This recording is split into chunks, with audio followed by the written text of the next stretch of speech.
Casablanca, capitale économique du Maroc, une ville tentaculaire avec ses 4,5 millions d'habitants. Gros buildings, zones industrielles et centres commerciaux, voici la vitrine qu'offre la métropole à ses visiteurs. Mais pour les voyageurs de ce train, c'est tout un autre décor. La ville dévoile son visage anarchique et précaire. Une prolifération des bidonvilles dans la périphérie. Casablanca est aussi la capitale des bidonvilles par excellence. D'après les chiffres officiels, elle en concentre à elle seule 36%. Logique que le gouvernement ait placé la ville parmi ses toutes premières priorités du programme national de villes sans bidonville. Un projet ambitieux pour la société publique chargée de la gestion de cette tranche. La problématique de l'habitat insalubre et des bidonvilles dans la région du Grand Casablanca concerne près de 98 000 ménages qui habitent dans des poches de bidonvilles, soit près de 500 000 habitants. Ahmed, père de 4 enfants, est l'un des bénéficiaires de ce programme. Il va bientôt quitter sa baraque à Sidi Moumen, le quartier d'où sont issus la plupart des kamikazes des attentats terroristes de Casablanca.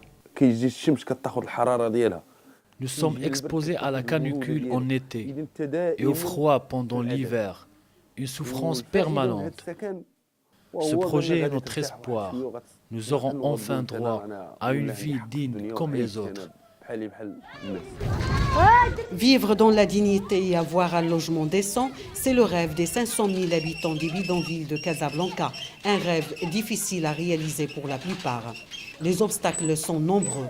Pauvreté, chômage, insuffisance de garanties bancaires et refus d'être recasés dans des cités loin des centres-villes. Des obstacles qui risquent de limiter l'impact de ce programme.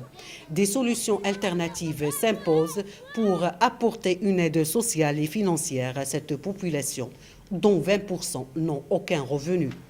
Les ménages sont insolvables, soit des vieilles femmes ou bien des gens handicapés. Ou bien là, bien sûr, il y a des solutions et c'est là où l'accompagnement social doit innover pour trouver des solutions adéquates à ces personnes.